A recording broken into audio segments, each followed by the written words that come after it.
बिस्मिल्लाहिर्रहमानिर्रहीम। मेरा ख़्याल है आज जिस मौजू पे हम सारे इकट्ठे हुए हैं ये पाकिस्तान और पंजाब का सबसे अहम तरीन मौजू है। कोई मुल्क फंक्शन नहीं कर सकता जब तक उसके पास उसके प्रॉपर स्टेटिस्टिक्स ना हो, ख़ास तौर पे उसके पॉपुलेशन के सिलसिले के अंदर। आज इसका ज़िक्र हो रहा है कि जी वाइटल स्टेटिस्टिक्स जो हमने रजिस्टर करवाने हैं वो ये है कि बर्थ की रजिस्ट्रेशन होनी चाहिए, डेथ की रजिस्ट्रेशन होनी चाहिए, शादी की रजिस्ट्रेशन होनी चाहिए, डाइवोर्स की, फिर उसके बाद जो बाहर जाते हैं माइग्रेट करते हैं उनकी होनी चाहिए, कोई बच्चा अडॉप्ट हुआ है उसकी होनी चाहिए।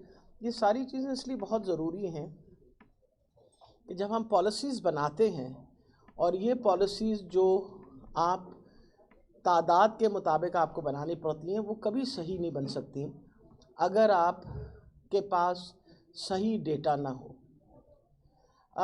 मेरा ख़्याल है पिछले 2 साल के अंदर कोविड के पेंडेमिक के दौरान ये बात तो वाज़ह हो गई है कि अगर आपके पास डेटा हो और ऑथेंटिक डेटा हो तो आप सिचुएशन को बहुत बेहतर कंट्रोल कर सकते हैं, बहुत बेहतर उसके लिए इंटरवेंशंस कर सकते हैं जिससे बहुत बेहतरी आ सकती है।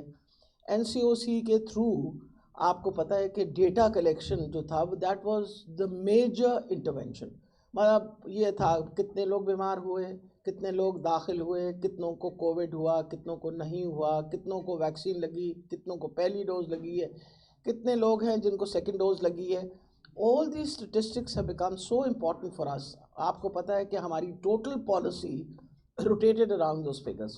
जहाँ इन्फेक्टिविटी रेशियो ऊपर जाता था अबाव 8%, वो इलाके में आप कहते थे कि जी यहाँ स्मार्ट लॉकडाउन कर दें। और इस सक्सेसफुल ये जो इंटरवेंशन है इसकी सारी दुनिया ने इसको एक्नॉलेज किया कि भाई हमने पूरा पाकिस्तान नहीं बंद किया, पूरा पंजाब नहीं बंद किया, सिर्फ वही इलाके बंद किए जहाँ तादाद मरीज़ों की बढ़ गई। नामुमकिन होती ये बात अगर हम डेटा ना कलेक्ट करते और स्टेटिस्टिक्स ना डेवलप करते। अब इस वक्त हम अपनी जितनी पॉलिसीज़ बनाते हैं वो बेसिकली एविडेंस के बग़ैर हैं, they are not evidence based policies. जो महज़्ज़ब मुल्क हैं और जो आगे तरक्की याफ्ता मुल्क हैं वो हमेशा एविडेंस बेस्ड अपनी सारी पॉलिसीज़ बनाते हैं। हमें कोई अंदाज़ा नहीं है कितने बच्चे पैदा हो रहे हैं, हम बहुत सारी एक्स्ट्रापोलेटेड फिगर्स पे बात करते हैं।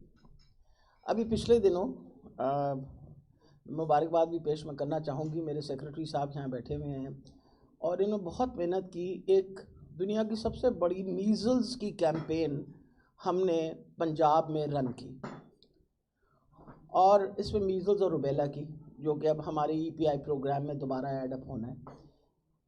मैंने इनसे पूछा कि हमारा हदफ क्या है, हमने कितने बच्चों को लगाना है। तो जो इन्होंने शुरू में बात की मुझसे, इन्होंने कहा हमने 4 करोड़ 60 लाख बच्चों को मीज़ल्स की वैक्सीन देनी है।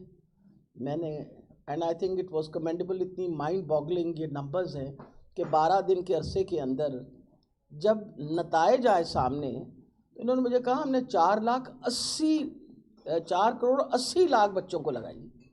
यानी हमारे पास जो फिगर्स थी उसके अंदर 20 लाख बच्चे मिसिंग थे। क्यों, हमें तो नहीं पता था उन बच्चों के बारे में, लेकिन आप किसी घर में जाते हैं और वहाँ बच्चा 9 महीने और 15 साल के दरमियान के जो बच्चे थे उनको लगना था, तो हमारे पास तो हिसाब 2 बच्चों का था, वहाँ 2 बच्चे और थे। एंड ऑफ द डे क्योंकि उनकी बर्थ्स नहीं हुई, उनकी बर्थ रजिस्ट्रेशन नहीं थी, तो हमारे पास तो वो स्टेटिस्टिक्स नहीं मौजूद थे। वो आपके सामने हैं कि अगर 42% या 50% बहुत ज़्यादा एफर्ट करके हम 57% पे भी चले जाएं तो एंड ऑफ द डे एक बहुत बड़ी तादाद मिसिंग लोगों की होती है जिनको फिर जो हुकूमत सहूलत देना चाहती है वो सहूलत नहीं दे सकती। तो मैं आपको सिर्फ ये फिगर इसलिए कोट किया कि कहाँ हमने 4 करोड़ 60 लाख बच्चों को मीज़ल्स की वैक्सीन लगानी थी और कहाँ हमने 4 करोड़ 80 लाख बच्चों को लगाई। और मैंने यही बात पूछी सेक्रेटरी साहब से, मैंने कहा सेक्रेटरी साहब आपने तो कमाल कर दिया, यानी you went above 100%। It was not that we went above 100%।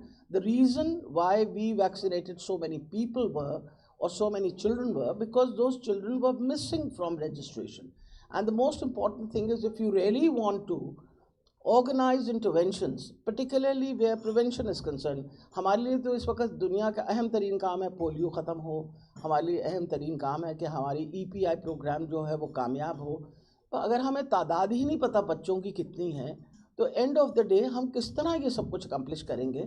तो मेरा ख़्याल है कि ये आज इतना अहम मौजू है और उस पर हम जितनी सारे मिल के मेहनत करें और इकट्ठे मिल के इंश्योर करें कि हम किस तरीके से इंश्योर कर सकते हैं कि हर बच्चा जो पंजाब में या पाकिस्तान में पैदा हो वो रजिस्टर हो। अगर हर बच्चा रजिस्टर होना शुरू हो जाए और हर डेथ रजिस्टर होनी शुरू हो जाए तो यकीनन आपकी जो सेंसस के ऊपर शोर मचता है वो बहुत कम हो जाएगा, बिकॉज आपके पास ऑलरेडी ऑथेंटिक डेटा होगा जो उसके साथ कोऑर्डिनेट किया जा सकता है।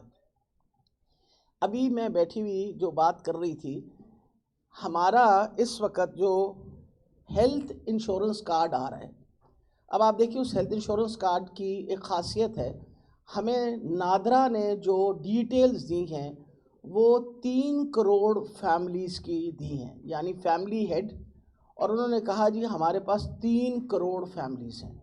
अब मकसद है अगर एक फैमिली के अंदर सिर्फ 2 बच्चे रजिस्टर हुए हुए हैं तो यकीनन जब वो कार्ड लेके वो हेड ऑफ़ द फैमिली जाएगा किसी अस्पताल के अंदर तो वो फिर 2 बच्चों का इलाज करवा सकेगा, वो 2 बच्चों के अलावा नहीं इलाज करवा सकता। वजह ये है कि बे फॉर्म जो बना हुआ है या जो नादरा के पास इंफॉर्मेशन है उसके मुताबिक तो उसके पास 2 या 3 बच्चे हैं। अब वो कहेगा ये मेरा चौथा 5वां बच्चा जो है इसका भी आप इलाज करिए, तो कैसे इलाज करेंगे।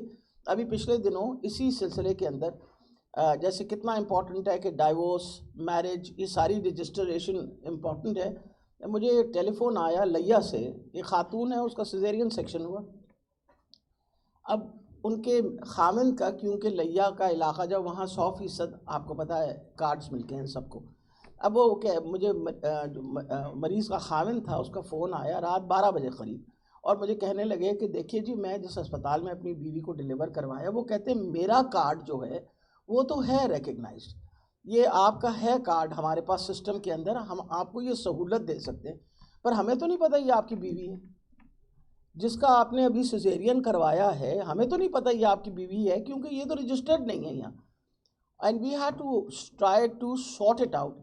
और मेरे लिए उस मौसूफ को समझाना मुश्किल हो गया कि देखिए मुझे तो नहीं पता ये आपकी बेगम है, ना उनको पता है कि ये आपकी बेगम है। हमें कैसे पता चले जब तक आप इसकी एंट्री ना करवाएं कि भाई मेरी शादी हुई है और ये मेरी ज़ौजियत है और ये मेरी ज़ौजियत में है या ये मेरी ज़ौजा हैं। क्योंकि जब हम हेल्थ कार्ड देंगे तो फिर ज़ौजियत और उसके बाद आगे इम्पॉर्टेंट ये चीज़ है कि कितने बच्चे। दूसरी इम्पॉर्टेंट ये चीज़ है कि हेड ऑफ़ द फैमिली को ज़रूरी नहीं है कि मर्द हो, हेड ऑफ़ द फैमिली एक बेवा खातून भी हो सकती है। इसलिए बहुत ज़रूरी है कि उसके खामिन की डेथ रजिस्टर्ड हो और उसका जो विडोहुड है वो बाकायदा रजिस्टर्ड हो ताकि कार्ड उसको मिले।